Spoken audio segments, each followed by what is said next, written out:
নমস্কার। আমরা অশোক মিত্রের লেখা আপিলা চাপিলা থেকে তাঁর শৈশবকাল থেকে শেষ জীবন পর্যন্ত একটা যে জীবনচরিত তিনি লিখেছেন, যেটা শুধু নিছক জীবনচরিত নয়, যার মধ্য থেকে তার সমাজ, সময়, রাজনীতি, সংস্কৃতি, মানুষের মেলবন্ধন, মানুষের নৃশংসতা, মানুষের প্রতি মানুষের বিশ্বাসঘাতকতা, আবার মানুষের সঙ্গে মানুষের সাহায্যের হাত বাড়িয়ে দেওয়ার প্রবণতা, এই সমস্ত বিস্তৃত যে ইতিহাস এবং তার সঙ্গেই প্রকৃতির সঙ্গে তার যে বোঝাপড়া, তার যে ভালোবাসা ইত্যাদি, এর সঙ্গে একই সঙ্গে এসে পড়েছে কবিতা, সাহিত্য, সংস্কৃতি, অন্যান্য বিষয়ও, নাটক, গান, অন্যান্য বিষয়ও এসে পড়েছে। এই সব সম্পর্কে আমরা একটা বিস্তৃত ইতিহাস পাচ্ছি। তার নিজের মতো করে তিনি যেমন করে দেখেছেন সেইভাবে। এটা নিছক কোনো তথাকথিত ঐতিহাসিকের দৃষ্টিভঙ্গিতে লেখা যেহেতু নয়, তাই এর মধ্যে অন্যরকম একটা দৃষ্টিভঙ্গি কাজ করছে। যে অন্যরকম দৃষ্টিভঙ্গিটা একজন বিদগ্ধ মানুষ, একজন লড়াকু মানুষ, একজন বিভিন্ন সময়ে, বিভিন্ন জায়গায়, বিভিন্ন পরিস্থিতিতে মোকাবিলা করা মানুষের যে অভিজ্ঞতা, সেগুলো এখানে পাওয়া যাচ্ছে। আমরা আজকে আপিলা চাপিলার 4 নম্বর পর্ব থেকে খানিকটা অংশ পড়ব। 43 সালে মান্দালয়ের অরণ্য ডিঙিয়ে আরাকান পেরিয়ে সুভাষচন্দ্র বসুর জাতীয় ফৌজ মণিপুর সীমান্তে। গোপন বেতারে সুভাষচন্দ্রের উদাত্ত আহ্বান, কুরবানির বদলে আজাদি। এই লগ্নে লক্ষ লক্ষ অভুক্ত মানুষ, নারী, পুরুষ, শিশু শহরে ঢুকছে, প্রতি পাড়ায়, রাস্তায় রাস্তায় ঘুরে বেড়াচ্ছে, সরকার উদাসীন।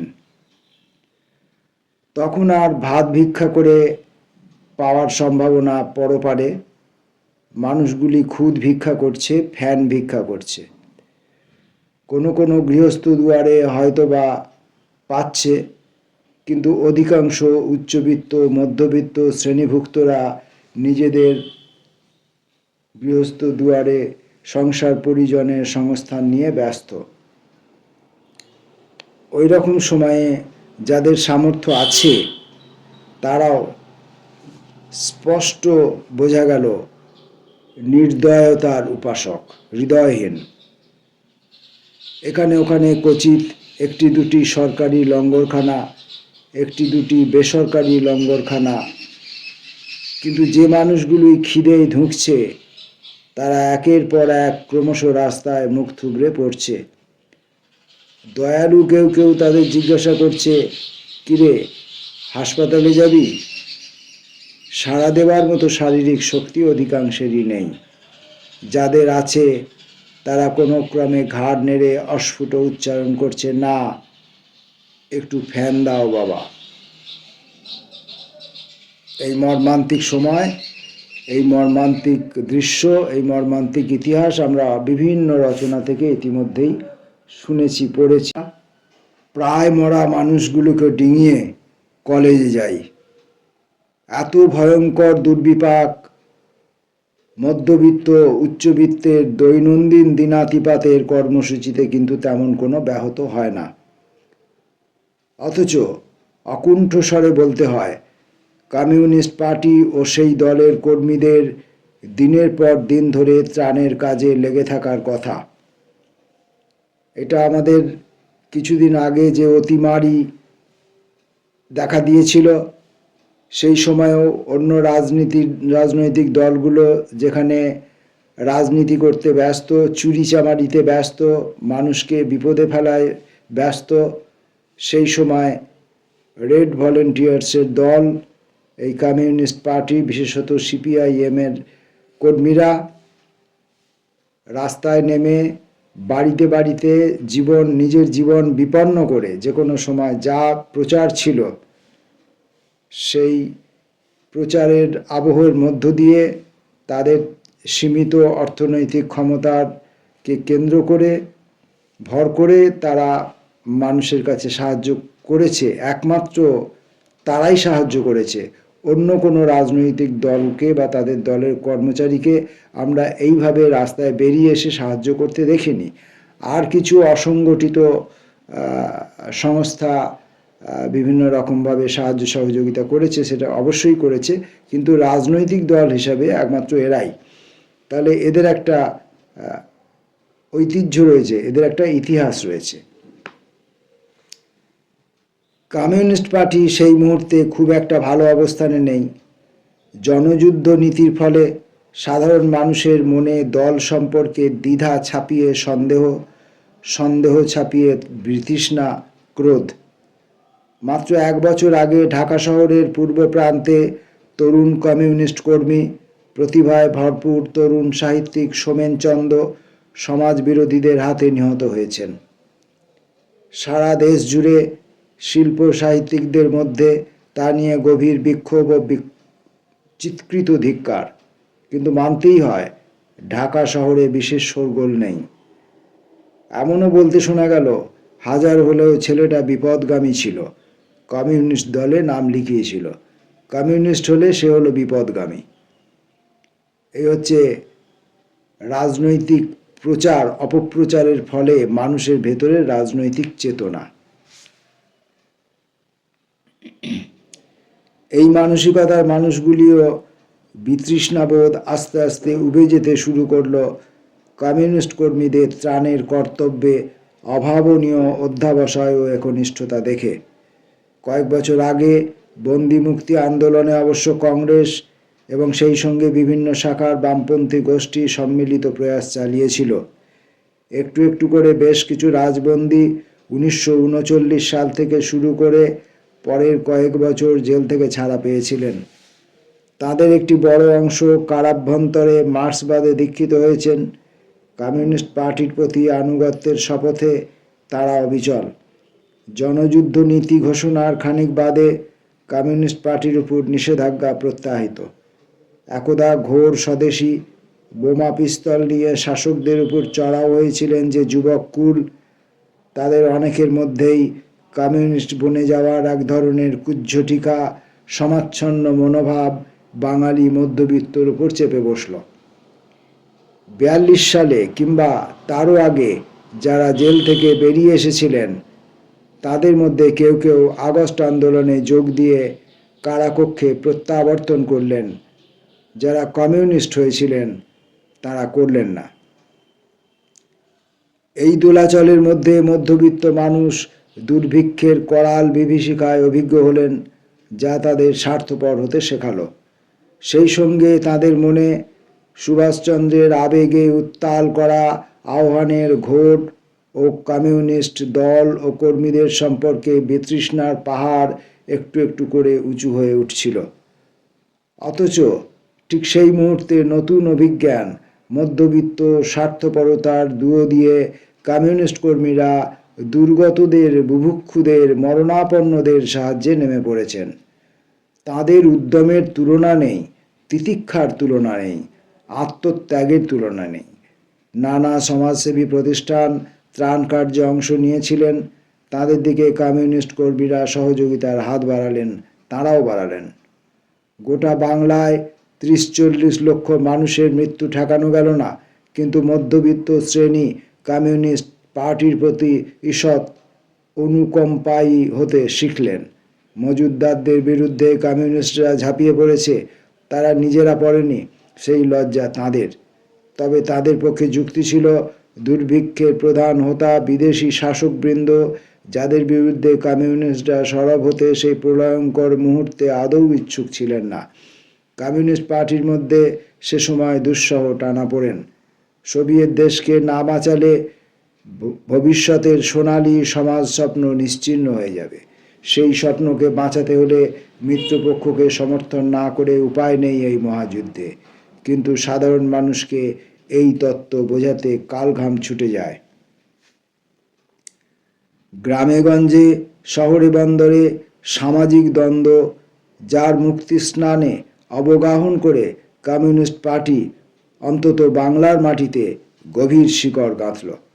এই যে মানুষের যে কমিউনিস্ট পার্টির মানুষের প্রতি যে সেবা, ত্যাগ, তিতিক্ষার যে বিস্তৃত পরিচয় তিনি রাখলেন, এটা কিছুদিন আগেই আমি আগেও এই কথা বলেছি যে বিপন্ন মানুষের, রোগাক্রান্ত মানুষের পাশে এই কমিউনিস্ট কর্মীরা কিভাবে তাদের সেবা পৌঁছে দিয়েছিলেন, বাড়ি বাড়ি অক্সিজেন সিলিন্ডার পৌঁছে দিয়েছিলেন, হসপিটালে ভর্তি করার ব্যবস্থা করে দিয়েছিলেন, শবদেহকে দাহ করবার ব্যবস্থা করে দিয়েছিলেন, যেখানে শবদেহগুলো হসপিটাল থেকে বিভিন্ন রকমভাবে ফেলে দেওয়া হচ্ছিল। মালদা নদীতে, গঙ্গায় নাকি শবদেহ ভেসে এসেছিল, এমতো খবর সংবাদপত্রগুলিতে পাওয়া গিয়েছিল। সেই সমস্ত সময়ে, সেই দুর্বিষহ সময়ে রেড ভলেন্টিয়ার্স নাম নিয়ে এই কমিউনিস্ট কর্মীরা মানুষের পাশে দাঁড়িয়েছিলেন, এবং যে কোনো সময় সেটা অন্য যে কোনো প্রাকৃতিক বিপর্যয়েও তাদেরকে দেখা যায়। এবং এই কাজটা করবার সময় রেড ভলেন্টিয়ার্সরা কিন্তু যে বিপন্ন, সে কোন রাজনৈতিক দলের লোক সেটা কিন্তু তারা লক্ষ্য করেননি, বা সেটা তারা বিবেচনার মধ্যে আনেননি। পক্ষপাতহীন বলে ভাবে প্রত্যেকের সাহায্য করেছেন। এই কাহিনীর একটি মলিন দিক আছে, পাশাপাশি গৌরবের দিকও। পার্টির সাহস ও আদর্শ নিষ্ঠায় প্রেরণা লাভ করে ক্রমশ বাঙালি মধ্যবিত্ত পরিবার থেকে দলে দলে কিশোর, যুবক, তরুণ, শ্রমিক, কৃষকেরা সমস্যা নিয়ে আলাদা করে চিন্তা করতে শিখলেন কর্মী, কবি, শিল্পী, সাহিত্যিক, অভিনেতা, করণিক সহ সামগ্রিক সম্প্রদায়।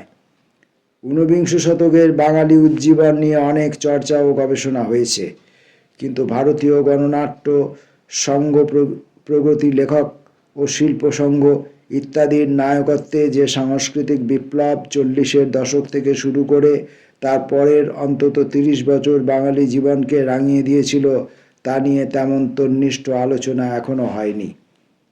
নবান্ন নাটক সম্পর্কে বহু কথা লিপিবদ্ধ হয়েছে, কিন্তু ওই নাটক তো সবে সূচনা। নাটক ছাড়িয়ে লোকনৃত্য ছাড়িয়ে লোকগাথা, যাত্রা, মৃৎশিল্প, সাহিত্য, কাব্য, সঙ্গীত, চিত্রাঙ্কন, স্থাপত্য, এমনকি সুনীল জানার মতো শিল্পীর ক্যামেরা নিয়ে সাধনা, তাপস সেনের আলো নিয়ে, খালেদ চৌধুরীর মঞ্চসজ্জা নিয়ে, সবাই মানুন আর না মানুন, এই মস্ত সাংস্কৃতিক উত্তরোলের উৎস দুর্ভিক্ষ উত্তর সেই সমাজ জিজ্ঞাসা থেকে। কলিকালও অতিক্রান্ত হয়। একটা সময়ে বুভুক্ষু শিশু, নারী, পুরুষের ভিড় থিতিয়ে এলো। গ্রাম থেকে কেউ আর নিষ্ক্রান্ত হচ্ছে না। যারা নিষ্ক্রান্ত হলো তাদের সংখ্যা নিঃশেষে শহরের রাস্তায় কঙ্কালের জঞ্জালে অবসিত। জনমতের চাপে পড়ে সরকার খাদ্যশস্য ও অন্যান্য নিত্য প্রয়োজনীয় জিনিসপত্র সরবরাহের জন্য রাষ্ট্রীয় দায়িত্ব গ্রহণ করলেন। নতুন বছরের ফসল গোলায় উঠল। যে 30 লক্ষ মানুষ হারিয়ে গেল, তাদের স্মৃতি ধূসর থেকে ধূসরতর। এই ধূসরতা ছাড়া বেঁচে থাকা বাঙালিদের আত্মসমর্পণের হয়তো অন্য কোনো উপায় ছিল না। 1944 সাল। খাদ্যের সমস্যা ছাড়া বস্ত্রেরও তখন প্রচুর অনটন। কিছু কিছু মধ্যবিত্ত বাঙালি চোরা বাজারে টাকা কামাতে রপ্ত হলেন। প্রবোধ কুমার সান্যালের অনেকেই বাঙালি মধ্যবিত্তের বিবেক স্খলন নিয়ে গল্প উপন্যাস রচনা করলেন। আমাকে সবচেয়ে বেশি ধাক্কা দিয়েছিল যে গল্প, তা কিন্তু কোনো প্রতিষ্ঠিত সাহিত্যিকের নয়। সেই গল্প 1944 সাল, লিখেছিলেন সোমনাথ লাহিড়ী। ওই পর্যায়ে অনেক বিবেক মোচড়ানো কবিতাও লিখেছিলেন বিষ্ণু দে, অমিয় চক্রবর্তী প্রমুখ। সুভাষ মুখোপাধ্যায়, বিমলচন্দ্র ঘোষ, সুকান্ত ভট্টাচার্যের নাম উল্লেখ না করাও অনুচিত হবে। কৈশোর থেকে সদ্য তারুণ্যে পৌঁছেছি, দুর্ভিক্ষ পেরিয়ে এলাম, গতানুগতিকতার মধ্যে সেঁধিয়ে গেলাম। ইন্টারমিডিয়েট ক্লাসের দ্বিতীয় বছর, দুর্ভিক্ষের বিভীষিকা ঠিক ভুলে ওঠা যায় না। তবে তাতে কি, আমাদের যৌবন তার দাবি থেকে সরে আসবে না। সুতরাং একটু আধটু পড়াশোনা, অর্থনীতি ও রাষ্ট্রবিজ্ঞান, সামান্য অনুপ্রবেশ, উঁচু ধাপের গণিতে দখলদারির চেষ্টা, কিছু কিছু বাংলা ইংরেজি সাহিত্য পাঠ। কলেজে চমৎকার শেক্সপিয়ার পড়াতেন অধ্যাপক প্রফুল্ল রায়। পক্ককেশ, চোখে ভুরু কাঁচ, তার শানিত ইংরেজি উচ্চারণ আমাদের ষষ্ঠাদশ শতকের মধ্যযুগীয় ইংল্যান্ডে পৌঁছে নিয়ে যেত। যে কজন অধ্যাপক বাংলা সাহিত্য পড়াতেন, তাদের অন্তত একজনের কথা এখনো মনে আছে। কৌতুকের রসদ আছে সেই কাহিনীতে। কাব্যালোচনায় অধ্যাপক মশাইয়ের সমান্তরাল অনুচ্ছেদ উল্লেখ করার ঝোঁক। সন্ন্যাসী উপগুপ্তের মধ্যরাতে মথুরা প্রান্তে পীড়াপন্না নাগরিকাকে পরিচর্যা করবার প্রসঙ্গে তিনি হঠাৎ পতিতা কবিতা থেকে প্রচুর ভাব দিয়ে আবৃত্তি করলেন। মথুরাতে কত মুগ্ধ হৃদয় স্বর্গে মেনেছে এ দেহখানি, দুর্বিনীত আমি চট করে উঠে নম্র প্রতিবাদ জানালাম। দুর্বিনীত আমি চট করে উঠে নম্র প্রতিবাদ জানালাম, স্যার, ওটা মথুরাতে নয়, মধুরাতে। ওই অপউক্তির জন্য ক্লাস থেকে সেদিন বহিষ্কার হয়েছিলাম। আরও একটি গল্প বলবার লোভ সম্বরণ করতে পারছি না। জ্বর গায়ে আইএ পরীক্ষা দিতে বসেছি। শিকরুম কলেজেই একটি আলাদা ঘরে আমি একা। রসায়ন বিভাগের এক কড়া অধ্যাপক পাহারা দিচ্ছিলেন। আমার পিতৃবন্ধু অসহযোগ আন্দোলনের সময় পাদুকা ব্যবহার বিসর্জন দিয়েছিলেন। কেউ কেউ তাই জনান্তিকে তাকে গান্ধী বলে উল্লেখ করত। কলেজের অধ্যক্ষ অতি অমায়িক ভালো মানুষ, কলকাতা বিশ্ববিদ্যালয়ের পদার্থবিদ্যার তুখোড় ছাত্র, কিন্তু বাঘা যতীনের মন্ত্রশিষ্য, নাম শৈলেন্দ্রনাথ ঘোষ। অস্ত্র সংগ্রহের উদ্দেশ্যে প্রথম মহাযুদ্ধের সময় লুকিয়ে বিদেশে পাড়ি দিয়েছিলেন। আমেরিকায় গিয়ে ঘর সংসার পাতেন। 25 বছর বাদে দেশে প্রত্যাবর্তন। দেশে ফেরার কয়েক বছর বাদে আমাদের কলেজে অধ্যক্ষ হয়ে আসেন। মোটা থলথলে শরীর, শ্বেত শুভ্র ধুতি পাঞ্জাবি পরিহিত, ফিনফিনে শৌখিন চাদর গায়ে জড়ানো, আমাদের সদা খাস সহচর শুভানুধ্যায়ী। গণিতে স্ট্যাটিক্স ডিনামিক্সের পরীক্ষা। আমার শরীরে জ্বর, তেমন মনঃসংযোগ হচ্ছে না। বেশ কয়েকটি অঙ্কের সমাধানে পৌঁছতে পারছি না। এমন সময় ত্রস্ত অধ্যক্ষ মহোদয়ের প্রবেশ। পাহারা দেনেওয়ালা গান্ধীবাদী অধ্যাপককে তিনি ফিসফিস করে বললেন, ওকে বলে টলে দিচ্ছেন তো? ওকে মানে আমাকে। অধ্যক্ষ বদান্য হলে কি হবে? সেই অধ্যক্ষ একে নীতিনিষ্ঠ, তাই কড়া ধাঁচের মানুষ। আমার কোনোই সুরাহা হলো না। শুধু এখনো মনে আছে, যখন শেষ ঘন্টা বাজলো, পরীক্ষার খাতা তাকে সমর্পণ করতে গেলাম, চোখ পাকিয়ে বললেন, তুই একটা গাধা। আমার গাধাত্ব সম্পর্কে আমার নিজেরও কোনো সংশয় ছিল না, কারণ সেই ঋতুতে আমি আকণ্ঠ কবিতা এবং বন্ধুদের প্রতি অনুরাগে মজেছিলাম। পরীক্ষার ফল তবু যে গুরুজনদের ও মাস্টারমশাইদের খুশি করতে পেরেছিল, তা নেহাতি কাকতালীয়। জগন্নাথ কলেজের লাইব্রেরিটি প্রাচীন, কিন্তু তখনও চমৎকার গুছিয়ে রাখা। গ্রন্থাগারিক ভদ্রলোক যামিনী রঞ্জন ধর আমার ডাঁই করা বই নেওয়া দেখে প্রথম দিকে একটু সন্দিগ্ধ ছিলেন।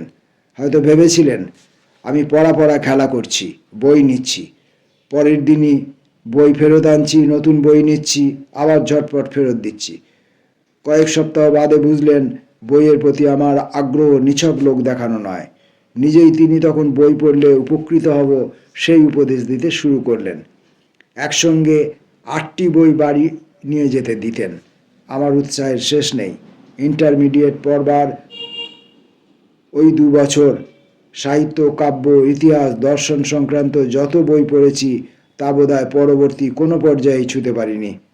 এমন নয় যে প্রতিটি গ্রন্থই আমি সমান বুঝতে পারতাম অথবা তা থেকে সমান আনন্দ পেতাম, কিন্তু এটুকু অন্তত হৃদয়ঙ্গম হয়েছিল, জ্ঞানের ঈশান নৈরিত সদৃশ অনেকগুলি দিক আছে, সেগুলি প্রবোজ্জায় অন্তত একবার করে বেদ না হতে পারলে মানব অস্তিত্ব ব্যর্থ।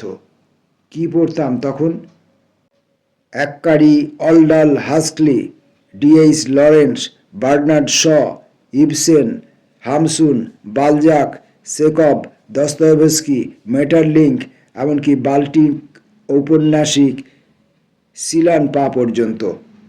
কবিতায় প্রধান ঝোঁক অবশ্য আধুনিক বাংলা কবিতা, পরবর্তী যত কিছু লেখা হচ্ছিল তাদের প্রতি। ইংরেজি ভাষার কবিদের মধ্যে Pound Eliot, Spender, Cummings, Auden তো আছেনই। ফরাসি কিংবা ইটালিয়ান কাব্য তেমন বেশি নয়, এমনকি অনুবাদেও নয়। মন কেড়ে নিয়েছিল প্রধানত শেক্সপিয়ার, নাটক এবং সনেটগুচ্ছ, কিছু পরিমাণে কিটস, শেলি, ব্রাউনিং। তবে সবচেয়ে বেশি আকর্ষণ করত তথাকথিত মেটাফিজিক্যাল কবিকুল, ডান ও হেরিক তাদের মধ্যে প্রধান। ইতিহাস, জীবনী ও আত্মজীবনী, ভারতবর্ষের, ইংল্যান্ডের, ইউরোপের, সোভিয়েত দেশের ইতিবৃত্ত, সেই সঙ্গে আমেরিকারও। জীবনী ও আত্মজীবনীতে আমার রুচি তেমন ছুতমার্গ ছিল না।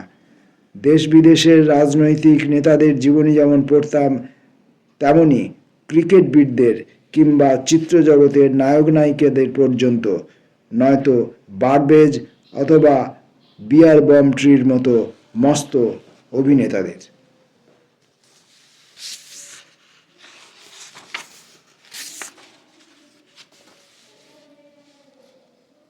জগা খিচুড়ি সময়, জগা খিচুড়ি, সামাজিক রাজনৈতিক পরিবেশ, পড়াশোনাও তথৈবচ। তবে যে শ্রেণীতে জন্মগ্রহণ করেছিলাম সে সমাজ ব্যবস্থার মধ্যে আবদ্ধ ছিল, তাতে এমন মিশ্রণ সম্ভবত অপ্রতিরোধ্য। সেই বই পড়ার কোনো স্মৃতি এখন আর বহন করি না। তবু কি করে অস্বীকার করি, আমার মানসিক গঠন ক্রমে ক্রমে যে পরিণতিতে পৌঁছেছে তার পলিমাটি সেই দুর্ভিক্ষ সত্যোত্তীর্ণ পরিবেশ থেকে গৃহীত, সেই এলোপাথারি পড়াশোনা থেকে আহৃত। তাই কি সব? আমার মনে অন্তত কোনো দ্বিধা নেই। ভালো হোক, মন্দ হোক, কুৎসিক হোক, সুন্দর হোক, মোলায়েম হোক, কর্কশ হোক, যে মানসিকতায় আমি 20 বছর বয়সের পর থেকে উত্তীর্ণ, তার প্রধান রস সিঞ্চিত হয়েছে ঘনিষ্ঠ বন্ধুদের নিরবিচ্ছিন্ন সান্নিধ্য থেকে। প্রধান সেই বন্ধুদের কথা বলি। স্কুলে বরাবর আমার সঙ্গে যে পড়েছে, তার সঙ্গে সেই বছরগুলিতে আমার সবচেয়ে বেশি সখ্য ছিল যে আমার বক্সিবাজারস্থ অমিতশ্রী বাড়ির বাইরে কৃষ্ণচূড়া গাছের নিচে সাইকেলে চেপে এসে ঘন্টার পর ঘন্টা আড্ডা দিত, তার নাম জ্যোতিষ বন্দ্যোপাধ্যায়। প্রবেশিকা পরীক্ষার পর সে চলে যায় প্রেসিডেন্সি কলেজে।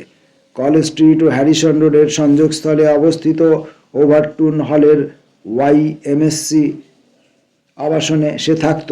সপ্তাহে 2-3 দিন তার চিঠি আসতো কলকাতা থেকে, আমার চিঠি যেত ঢাকা থেকে। কৃষ্ণচূড়া, প্রচ্ছায়ার আড্ডা দেওয়ার বিকল্প যেন এই চিঠির আদান প্রদান। ওভারটুন হলে তার ঘরসঙ্গী কাস্টমসে কর্মরত এক যুবক সুরঞ্জন সরকার। জ্যোতিষ বন্দ্যোপাধ্যায় চিঠি লেখার উৎসাহ দেখে এবং কবিতা সাহিত্য প্রসঙ্গে ঠাসা আমার চিঠির বিভঙ্গের সঙ্গে পরিচিত হয়ে সুরঞ্জন সরকারও আমাকে চিঠি দিতে শুরু করে। তবে নিজেকে খানিকটা আড়ালে রাখার জন্যই বোধহয় চিঠিতে প্রথম দিকে তার স্বাক্ষর থাকত সুপ্রিয় সোম। চিঠির শৌখিন কাগজ নাগালের বাইরে আমি চিঠি লিখতাম সাদা ফুলস্কেপ কাগজে, 6 পৃষ্ঠা থেকে 12-14 পৃষ্ঠা জুড়ে।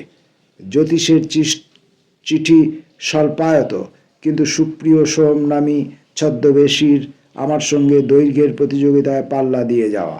সেসব চিঠিতে কবিতার উদ্ধৃতি, সদ্য পাঠ করা উপন্যাস বা জীবন গ্রন্থের উল্লেখ, রাজনীতির কথা, সিনেমা নাটকের প্রসঙ্গ পরচর্চা। তবে সব ছাপিয়ে কবিতারই উল্লেখ, পরপর উল্লেখ। যেমন কবিতায় মজেছিলাম পরস্পরও সম্ভবত সমান মজেছিলাম কাব্য সম্ভোগের মধ্য দিয়ে পারস্পরিক অনুরাগে। জীবনানন্দ দাশ, বিষ্ণু দে, সুধীন্দ্রনাথ দত্ত, বুদ্ধদেব, অজিত দত্ত, অমিয় চক্রবর্তীদের কাব্য প্রসঙ্গ, কার কোন কবিতা আমার বা সুরঞ্জন সরকার দ্বারা সদ্য পঠিত তার আবেগাপ্লুত বিবরণ। সেইখানেই আমাদের উৎসাহ রুদ্ধগতি হতো না। নিজেদের কবিতা চর্চার কাহিনীও চিঠিতে চিঠিতে বিনিময় প্রতিবিনিময় হতো। পরম সৌভাগ্য, সেসব কবিতা নিরাপদে হারিয়ে গেছে। সে বয়সে যা স্বাভাবিক, কোনো কবিতায় ঠিক নারী প্রসঙ্গ বিবর্জিত ছিল না। একটি দুটি চরণ এখনো মাঝে মধ্যে স্মৃতিকে আলগোছে চিমটি কাটে। যেমন সুরঞ্জনের কোনো চিঠিতে হঠাৎ মক্ষ, হাওড়া স্টেশনের মতো মেয়েদের দূর থেকে সুন্দর দেখায়, তারপর কাছে গেলে নানাবিধ আঁকিবুকি দাগ। যে মেয়ের প্রোফাইল ভালো তার দাঁত ভালো নয়, বুদ্ধির উজ্জ্বল আলো নিভে গেলে বোকা বিস্ময়। ওরই কাছাকাছি সময়েই কি আমি একটি চৌপদী লিখে পাঠিয়েছিলাম? উত্তর হতে কনকনে হাওয়া বয়, শীতের শিশির আনে কোনো অনুনয়, ট্রামে বাসে কিছু বুনন নিরতা মেয়ে, কাহাতক শীত এড়ানো সেদিকে চেয়ে। ইতিমধ্যে ঢাকা বিশ্ববিদ্যালয়ে অর্থনীতিতে অনার্স নিয়ে ভর্তি হয়েছি। ওটাও কিঞ্চিত আকস্মিকতা। গুরুজনরা চাইছিলেন আমি অর্থবিজ্ঞানের ছাত্র হই, কিন্তু আইএ পরীক্ষায় ইংরেজিতে অবিশ্বাস্য ভালো করায় এবং নিজের প্রগাঢ় কাব্যপ্রীতির জন্য আমার আগ্রহ ছিল ইংরেজি সাহিত্যের প্রতি। যেদিন ভর্তি হতে বিশ্ববিদ্যালয়ে গেলাম, ইংরেজি বিভাগের প্রধান অধ্যাপক সত্যেন্দ্রনাথ রায় মহাশয় একটু দেরি করে এলেন। অশান্ত আমি, অধৈর্য আমি অর্থনীতি বিভাগের প্রধান অধ্যাপক ডক্টর হীরেন্দ্রনাথদের ঘরে ঢুকে গেলাম। তারপর থেকে এই প্রায় 60 বছর সেই জোয়াল বইছি। ঢাকা বিশ্ববিদ্যালয়ের সবুজ মার্বেলে মোড়া অন্তহীন প্রতীয়মান হওয়া সুদীর্ঘ করিডোর, এ মাথা থেকে ও মাথা 1 ঘন্টায়ও যেন অতিক্রম করা যায় না। তার বিভিন্ন শাখা প্রশাখা, সেই গোলকধাঁধার প্রথম হারিয়ে যাওয়ার ভয়। এই আশ্চর্য অট্টালিকা বিংশ শতাব্দীর প্রথম দশকে পূর্ববঙ্গ ও অসম প্রদেশের প্রশাসনিক পীঠস্থান হিসেবে ইংরেজ প্রভুরা তৈরি করিয়েছিলেন। কিন্তু দিল্লির দরবারে বঙ্গভঙ্গ হ্রদ ওই মস্ত দালানে 1921 সালে ঢাকা বিশ্ববিদ্যালয়ের মহল খোলা হলো। রমনা জুড়ে বকুল, রাধাচূড়া, বট, অশ্বত্থ দলের বিস্তীর্ণ প্রান্তর ও ঘন বনরাজি জুড়ে ইতস্তত ছড়ানো যে দালান কোঠা, যে উঁচু আমলাদের জন্য প্রায় একই সময়ে তৈরি করা হয়েছিল, সেগুলো ঢাকা বিশ্ববিদ্যালয়ের অধ্যাপকবৃন্দের আবাস হিসেবে ঘোষিত। বলা হতো কেমব্রিজ অক্সফোর্ডের কায়দায় ঢাকা বিশ্ববিদ্যালয়ের কাঠামো ও ওখানকার বিভিন্ন কলেজের মতো ঢাকা বিশ্ববিদ্যালয়েও 3টি আবাসিক হল, ঢাকা, জগন্নাথ ও সলিমুল্লাহ মুসলিম হল। প্রায় 20 বছর বাদে যখন মুসলমান ছাত্রদের সংখ্যা বৃদ্ধি পেল, আরেকটি হল সংযোজিত হলো, ফজলুল হক মুসলিম হল। তাছাড়া প্রতিটি হলে অনাবাসিক ঢাকা শহরে বাস করা ছাত্রদের ভর্তির ব্যবস্থা। মেয়েদের জন্য একটা আলাদা হোস্টেল, যাকে বিলিতি কায়দায় বলা হতো চামারি। আনুমানিক 20 জন ছাত্রীর আবাসনের ব্যবস্থা ছিল সেখানে, যদিও তার দ্বিগুণ 3 গুণ মেয়ে শহর থেকে পড়তে আসতো। 40-এর দশকের মাঝামাঝি যখন বিশ্ববিদ্যালয়ে প্রবিষ্ট হলাম,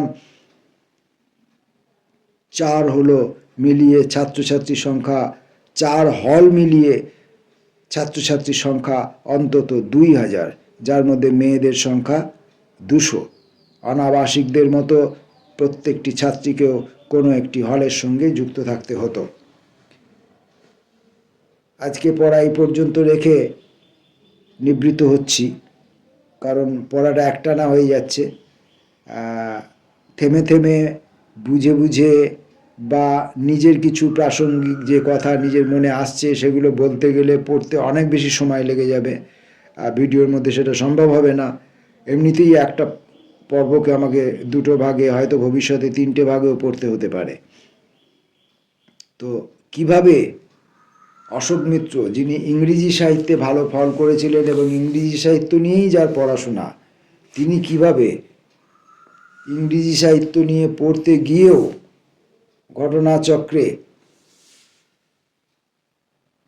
ইংরেজি সাহিত্যের পড়া থেকে বঞ্চিত হলেন এবং অর্থনীতি নিয়ে পড়াশোনার ভেতর ঢুকে পড়লেন। সেটা আমরা জানতে পারলাম। নমস্কার।